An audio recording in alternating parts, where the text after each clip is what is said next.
വിപ്ലവ ഗാന ഉത്സവാഘോഷത്തിനിടെ വിപ്ലവ ഗാനങ്ങൾ പുഷ്പനെ അറിയാമോ എന്ന പാട്ടാണ് പാടിയത്. ആ പാട്ട് സദസ്സിൽ ഇരുന്നവരുടെ അഭ്യർത്ഥന മാനിച്ചാണ് പാടിയതെന്നാണ് പാട്ട് പാടിയവർ പറയുന്നത്. എന്തായാലും അത് അന്വേഷണത്തിന് ഉത്തരവായിരിക്കുന്നു എന്ന വിവരം വരുന്നു. ക്ഷേത്ര ഉപദേശക സമിതിക്ക് നോട്ടീസ് നൽകിയിട്ടുണ്ട്. ദേവസ്വത്തിന് രാഷ്ട്രീയമില്ലെന്നും ക്ഷേത്രോപദേശക സമിതി കോടതി വിധി ലംഘിച്ചാൽ കൃത്യമായ നടപടി ഉണ്ടാകുമെന്നും PS Prashanth Devaswom board president പറഞ്ഞു. നമുക്ക് ദേവസ്വം ബോർഡ് പ്രസിഡന്റ് പറഞ്ഞത് കേൾക്കാം. കടയ്ക്കൽ ക്ഷേത്രവുമായി ബന്ധപ്പെട്ട വിഷയം ഇന്നലെ രാത്രിയാണ് ദേവസ്വം ബോർഡിന്റെ ശ്രദ്ധയിൽപ്പെടുന്നത്. ദേവസ്വം സ്ഥാനങ്ങളിൽ രാഷ്ട്രീയ പാർട്ടികളുടെയോ കൊടിയോ ചിഹ്നമോ പരിപാടികളോ പാടില്ല എന്ന് കൃത്യമായ കോടതി വിധിയുണ്ട്. ആ ഉപദേശ സമിതിയോട് നമ്മൾ നോട്ടീസ് കൊടുത്ത് വിശദീകരണം ചോദിച്ചിട്ടുണ്ട്. അന്വേഷണവും നടത്തുന്നുണ്ട്. ഇതിൽ കുറ്റക്കാരെന്ന് വന്നാൽ കൃത്യമായ നടപടി ഉണ്ടാവും. അത് കോടതിയുടെ കൃത്യമായ വിധിയാണ്. അത് ലംഘിച്ചാൽ അത് കോടതി വിധി ലംഘിക്കുന്നതിന് തുല്യമാണ്. അതുകൊണ്ട് തന്നെ ആ കാര്യത്തിൽ ദേവസ്വം ബോർഡ് ഒരു വിട്ടുവീഴ്ചയുമില്ല. പ്രവീൺ പുരുഷോത്തമൻ നമുക്കൊപ്പം ചേരുന്നുണ്ട് കൂടുതൽ വിവരങ്ങളുമായി. പ്രവീൺ, പുഷ്പനെ അറിയാമോ എന്നൊരു പാട്ട് പാടിയതാണ്. ആ പാട്ട് പാടിയത് സദസ്സിന്റെ അഭ്യർത്ഥന മാനിച്ചെന്നാണ് അധികൃതർ പറയുന്നത്. എന്തായാലും പാട്ട് പുകിലായോ? അതെ അരുൺ, ഈ പാട്ട് പുകിലായിട്ടുണ്ട്.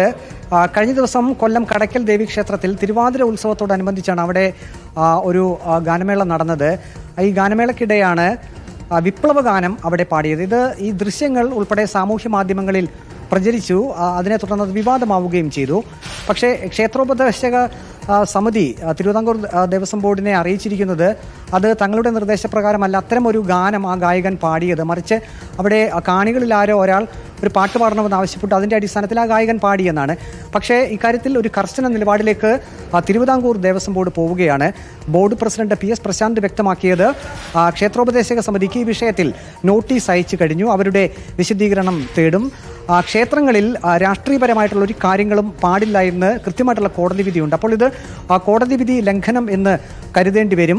അതുമാത്രവുമല്ല, ദേവസ്വം വിജിലൻസ് SP കൊണ്ട് ഇക്കാര്യം അന്വേഷിക്കാൻ ഉത്തരവിട്ടിട്ടുണ്ട്. അന്വേഷണം ആരംഭിച്ചിട്ടുണ്ട്. ഏതായാലും ആ അന്വേഷണ റിപ്പോർട്ട് വരട്ടെ, അതിനുശേഷം തുടർ നടപടി സ്വീകരിക്കും എന്നാണ് ദേവസ്വം ബോർഡ് പ്രസിഡന്റ് വ്യക്തമാക്കിയത്. ഈ ക്ഷേത്രത്തിൽ മാത്രമല്ല, മറ്റ് ചില ക്ഷേത്രങ്ങളിലും ഇത്തരത്തിലുള്ള നിയമവിരുദ്ധമായിട്ടുള്ള നടപടികൾ ശ്രദ്ധയിൽപ്പെട്ടിട്ടുണ്ടെന്നും Devaswom board president PS Prashanth വ്യക്തമാക്കിയിട്ടുണ്ട്. അരുൺ,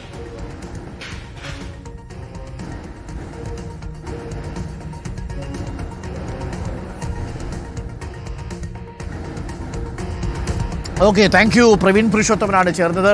പുഷ്പനെ അറിയാമോ എന്നുള്ള പാട്ട് വടക്കൻ കേരളത്തിലൊക്കെ ഈ സഖാക്കൾക്ക് വലിയ ആവേശകരമായ പാട്ടാണ്. അത് കടയ്ക്കലിൽ ചിലർ ആവശ്യപ്പെട്ടു.